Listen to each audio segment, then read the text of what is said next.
आप देख रहे हैं न्यूज़ 7 हिंदी। राष्ट्र प्रथम। तमिल सिनेमा जहां सुपरस्टार सिर्फ पर्दे पर नहीं बल्कि करोड़ों लोगों के दिलों पर भी राज करते हैं। और जब यही सितारे समाज सेवा की बात करें तो चर्चा सिर्फ फिल्मों तक सीमित नहीं रहती बल्कि राजनीति के गलियारों तक पहुंच जाती है। अब सवाल उठ रहा है, क्या थलापति विजय के बाद एक और बड़ा सुपरस्टार राजनीति में कदम रखने की तैयारी कर रहा है? आखिर ऐसा क्या हुआ कि अभिनेता धनुष का एक वीडियो सोशल मीडिया पर तूफान बन गया? क्यों उनके एक भाषण ने नई राजनीतिक अटकलों को जन्म दे दिया? और राष्ट्रीय फिल्म पुरस्कार विवाद पर धनुष ने ऐसा क्या कहा जिसने हर किसी का ध्यान अपनी ओर खींच लिया? आइए जानते हैं इस पूरी कहानी को। तमिल सिनेमा के सबसे प्रतिभाशाली कलाकारों में गिने जाने वाले धनुष सिर्फ एक बेहतरीन अभिनेता ही नहीं बल्कि निर्देशक, लेखक, निर्माता और गायक भी हैं। अपने दमदार अभिनय और अलग अलग किरदारों के लिए पहचाने जाने वाले धनुष ने दक्षिण भारत से लेकर बॉलीवुड तक अपनी अलग पहचान बनाई है। हाल ही में उनके फैंस की ओर से आयोजित एक विशाल रक्तदान शिविर में उन्होंने जो संदेश दिया उसने हर किसी का ध्यान अपनी ओर खींच लिया। मंच पर पहुंचकर धनुष ने सबसे पहले अपने प्रशंसकों की एकजुटता की तारीफ की। उन्होंने कहा कि इतनी बड़ी संख्या में लोगों का एक साथ आना बहुत बड़ी ताकत है, लेकिन इस ताकत का इस्तेमाल सिर्फ फिल्मों के ऑडियो लॉन्च, फैंस मीट या सेलिब्रेशन तक सीमित नहीं रहना चाहिए। उन्होंने अपने फैंस से अपील की कि वे अपने आसपास रहने वाले जरूरतमंद परिवारों की मदद करें, समाज सेवा करें और लोगों की जिंदगी बेहतर बनाने में योगदान दें। धनुष ने भरोसा जताया कि उनके प्रशंसक इस जिम्मेदारी को जरूर निभाएंगे। बस यहीं से सोशल मीडिया पर चर्चाओं का दौर शुरू हो गया।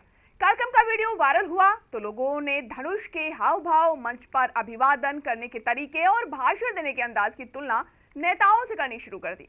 कई लोगों ने दावा भी किया कि ये राजनीति में आने का संकेत हो सकता है। कुछ यूजर्स ने लिखा कि तमिलनाडु में अब फिल्मी सितारों की राजनीति में एंट्री का सिलसिला और लंबा हो सकता है। वहीं कई लोगों ने कहा कि धनुष भी शायद थलापति विजय के नक्शे कदम पर चलने की तैयारी कर रहे हैं।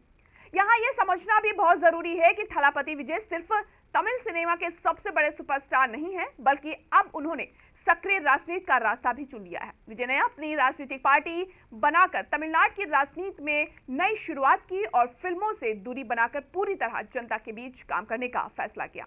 उनके इस फैसले ने पूरे देश में चर्चा बटोरी थी। ऐसे में जब धनुष ने समाज सेवा और लोगों की मदद की बात की तो स्वाभाविक रूप से लोगों ने दोनों की तुलना शुरू कर दी। हालांकि सबसे अहम बात यह है कि धनुष ने अब तक राजनीति में आने का कोई आधिकारिक ऐलान नहीं किया है। ना उन्होंने किसी पार्टी की घोषणा की है और ना ही चुनाव लड़ने की बात कही है। इसलिए फिलहाल सोशल मीडिया पर चल रही सारी बातें सिर्फ अटकलें हैं।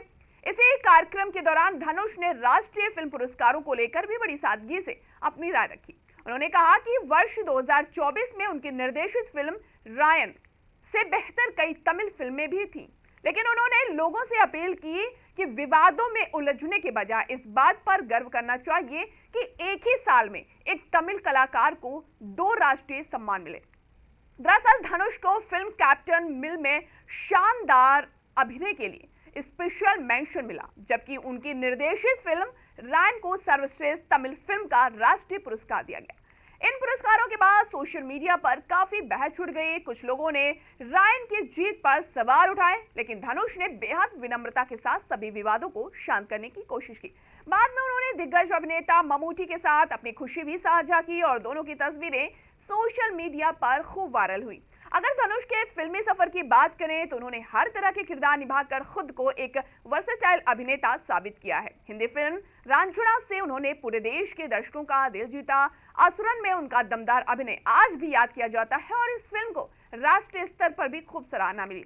वीआईपी यानी वेलैला पट्टाधारी उनकी सबसे बड़ी कमर्शियल हिट फिल्मों में गिनी जाती है, जबकि मारी और मारी 2 ने उन्हें मास ऑडियंस का सुपरस्टार बना दिया। इसके अलावा कैप्टन मिलर और रायन जैसी फिल्मों ने साबित किया कि धनुष सिर्फ स्टार नहीं बल्कि अभिनय की एक अलग ही मिसाल है।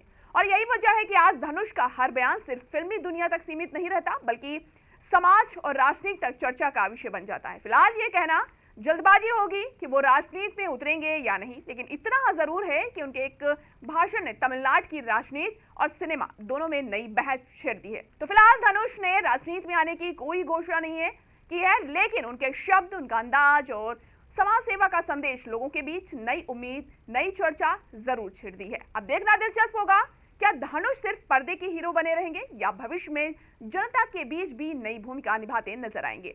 इस पर आपकी क्या कहेंगे, आपकी क्या राय है? क्या धनुष को राजनीति में आना चाहिए या उन्हें सिर्फ फिल्मों पर ही फोकस करना चाहिए?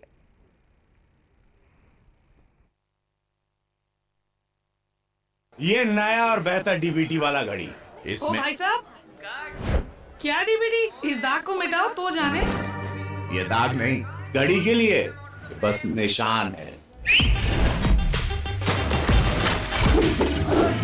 अब हुआ ना घड़ी का मुकाबला। डर्ट ब्लास्ट टेक्नोलॉजी के पावर ग्रैन्यूल्स दे फास्ट एक्शन सफाई, मिटाए जिद्दी दाग और दे बेहतरीन खुशबू। पहले इस्तेमाल करें फिर विश्वास करें।